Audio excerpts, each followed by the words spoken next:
সুপ্রিয় শিক্ষার্থী বন্ধুরা, আসসালামু আলাইকুম। কেমন আছে সবাই? আশা করি আল্লাহর রহমতে সবাই ভালো আছে। আমিও আল্লাহর রহমতে ভালো আছি। আর তোমরা ভালো থাকো, সুস্থ থাকো, নিরাপদে থাকো, এটাই আমি কামনা করি। জনতা আদর্শ বিদ্যাপীঠ আয়োজিত অনলাইন ক্লাসে আমি নবম শ্রেণীর শিক্ষার্থীদের ফিনান্স ও ব্যাংকিং ক্লাসে আমন্ত্রণ জানাচ্ছি। আজকে আমরা পড়ব ফিনান্স বইয়ের নবম অধ্যায়, অর্থাৎ নবম অধ্যায় ব্যাংক ব্যবসায় ও তার ধরন নিয়ে। অর্থাৎ নবম অধ্যায় হচ্ছে আমাদের ব্যাংক ব্যবসায় ও তার ধরন। ব্যাংক ব্যবসায় ও তার ধরনের প্রাথমিক ধারণা লাভ করতে হলে প্রথমেই আমাদেরকে জানতে হবে ব্যাংক কি, ব্যাংকিং কি, আর ব্যবসায় কি। ব্যাংক হচ্ছে এমন একটা আর্থিক প্রতিষ্ঠান যেখানে জনগণের অব্যবহৃত অর্থ ঋণ আমানত হিসাবে সংগ্রহ করা হয় এবং লাভজনক খাতে মূলধন বিনিয়োগ করা হয় এবং জনগণকে ঋণ প্রদান করা হয়।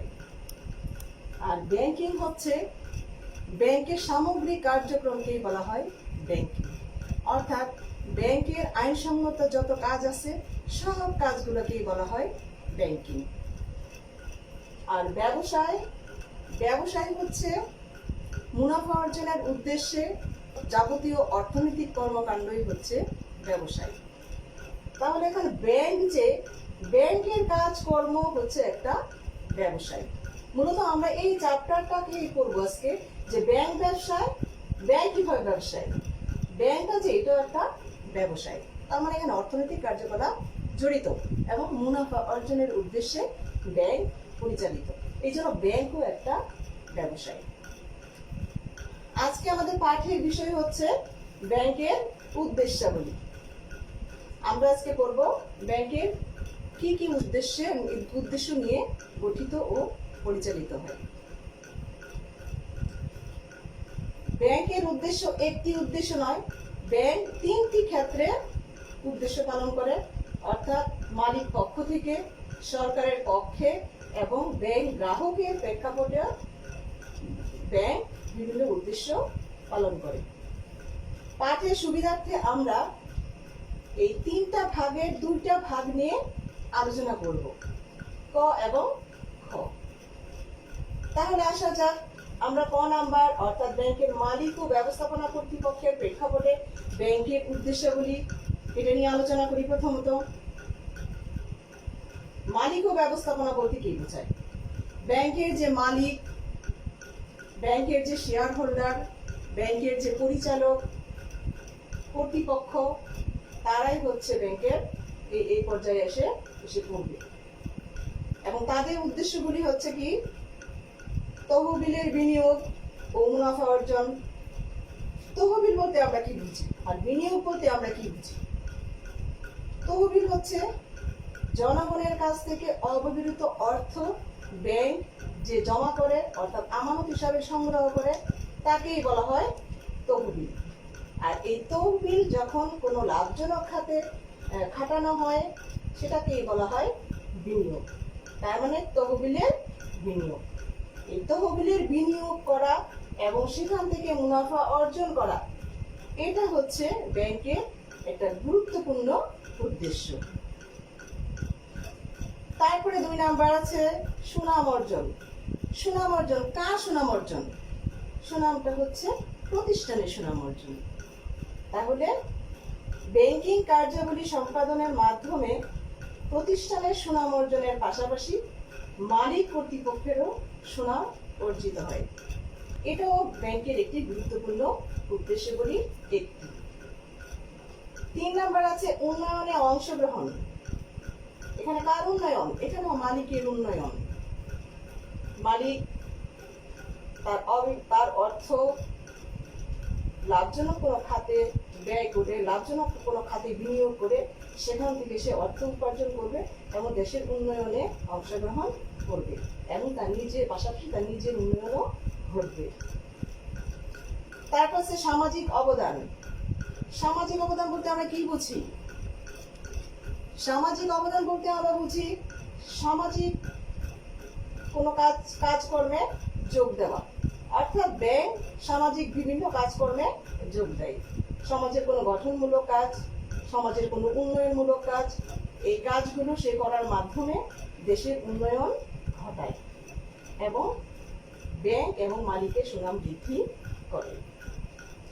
এবার আসো আমার খ নাম্বার, সরকার ও রাষ্ট্রীয় পক্ষের প্রেক্ষাপটে ব্যাংকের উদ্দেশ্যগুলি। এখানে আছে নোট ও মুদ্রার প্রচলন। নোট বলতে আমরা কি বুঝি?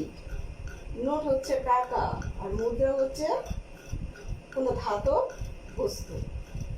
তাহলে বাজারে নোট এবং মুদ্রার প্রচলন ঘটায় ব্যাংক। ব্যাংক কোন ব্যাংক? সেটা হচ্ছে কেন্দ্রীয় ব্যাংক। কেন্দ্রীয় ব্যাংকের নাম তোমরা এর আগে কখনো শোনোনি, তাই আমি কেন্দ্রীয় ব্যাংক সম্পর্কে দুটি বাক্য বলছি যে কেন্দ্রীয় ব্যাংক আসলে কি। প্রধানত দুটি ব্যাংক রয়েছে, একটি হচ্ছে কেন্দ্রীয় ব্যাংক আর এটি হচ্ছে বাণিজ্যিক ব্যাংক। কেন্দ্রীয় ব্যাংক হচ্ছে দেশের প্রধান ব্যাংক এবং যে নোট ও মুদ্রার প্রচলন করে, দেশের মুদ্রা বাজারকে নিয়ন্ত্রণ করে। তাহলে প্রতিটি দেশে একটি করে কেন্দ্রীয় ব্যাংক আছে, আমাদের দেশেও আছে। আমাদের দেশের কেন্দ্রীয় ব্যাংকের নাম হচ্ছে বাংলাদেশ ব্যাংক, আর এই বাংলাদেশ ব্যাংকই নোট ও মুদ্রার প্রচলন করে। তারপরে আছে মূলধন গঠন। সমাজের ক্ষুদ্র ক্ষুদ্র সঞ্চয়গুলোকে ব্যাংক আমানতের মাধ্যমে সংগ্রহ করে তা বড় বড় ব্যবসায়িক প্রতিষ্ঠানকে বিনিয়োগের জন্য ঋণ দেয়, দেশের মূলধন গঠনে সাহায্য করে এবং সঞ্চয় বৃদ্ধিতে উদ্বুদ্ধ করে। তারপরে আছে বিনিয়োগ ও শিল্পায়ন। ব্যাংক কি করে? লাভজনক খাতে অর্থ বিনিয়োগ করে এবং সরকারকে সার্বিকভাবে অর্থনৈতিক উন্নয়নে অংশগ্রহণ করে। মুদ্রা বাজার নিয়ন্ত্রণ। মুদ্রা বাজার বলতে কি বোঝায়? অর্থের যে বাজার। তাহলে মুদ্রা বাজার নিয়ন্ত্রণ বলতে এখানে বোঝায় মুদ্রা বাজার কে নিয়ন্ত্রণ করে? এটা এর আগে আমি বলেছি কেন্দ্রীয় ব্যাংক নিয়ন্ত্রণ করে। আর কেন্দ্রীয় ব্যাংক কিভাবে নিয়ন্ত্রণ করে? বাজারে মুদ্রার স্ফীতি হলো না সংকোচন হলো, সেটা সম্পূর্ণ নিয়ন্ত্রণের দায়িত্ব হচ্ছে কেন্দ্রীয় ব্যাংকের। আসলে সে এটা একা করে না, তার সাথে সহযোগিতা করে বাণিজ্যিক ব্যাংক। তাহলে আমি বাণিজ্যিক ব্যাংক সম্পর্কে দুটা কথা আবার বলি, কারণ বাণিজ্যিক ব্যাংক শব্দটা তোমরা এর আগে কখনো শোনোনি। বাণিজ্যিক ব্যাংক হচ্ছে এমন একটা ব্যাংক যে ব্যাংক জনগণের কাছ থেকে আমানত সংগ্রহ করে এবং জনগণকে সুদের বিনিময়ে ঋণ প্রদান করে। এই ব্যাংক মুনাফা অর্জনের উদ্দেশ্যে সম্পূর্ণভাবে পরিচালিত। এর নামই হচ্ছে বাণিজ্যিক ব্যাংক, মানে বাণিজ্যিক উদ্দেশ্যে সেটা পরিচালিত। আর আমাদের কেন্দ্রীয় ব্যাংকে কিন্তু সেটা মুনাফা অর্জনের উদ্দেশ্য না, সেটা জনকল্যাণমূলক কাজ এবং দেশের অর্থনৈতিক উন্নয়নের জন্য সেটা গঠিত এবং পরিচালিত। তারপরে আছে কর্মসংস্থান। আমাদের দেশে বেকারত্বের হার অনেক বেশি। আমাদের দেশে বেকারের সংখ্যা অনেক বেশি, কারণ বেকারত্ব আমাদের দেশের অভিশাপ। তাই ব্যাংকের মাধ্যমে বিভিন্নভাবে কর্মসংস্থানের ব্যবস্থা করা হয় এবং কর্মসংস্থান ব্যবস্থা করার মাধ্যমে দেশের বেকারত্ব দূরীকরণে সে সরকারকে অনেক সহযোগিতা করে। এগুলো প্রত্যেকটাই হচ্ছে ব্যাংকের উদ্দেশ্যগুলি। আশা করি তোমরা আমার পড়া বুঝতে পেরেছ। তো আমি আজকে তোমাদেরকে বাড়ির কাজ দিব। বাড়ির কাজ হচ্ছে ব্যাংক কি, ব্যাংকিং কি, ব্যাংক ব্যবসায়ের উদ্দেশ্যগুলি ব্যাখ্যা করো। আমি যে দুটো আজকে আলোচনা করেছি এই দুটোই তোমরা পড়ে আসবে। আর যে গ নাম্বারটা আমি আলোচনা করিনি এখনো, এটা আমরা নেক্সট ক্লাসে আলোচনা করব। ক এবং খ তোমরা পড়ে আসবে। সবাই ভালো থেকো, সুস্থ থেকো, নিরাপদে থেকো আর আমার জন্য দোয়া করো। আল্লাহ হাফেজ।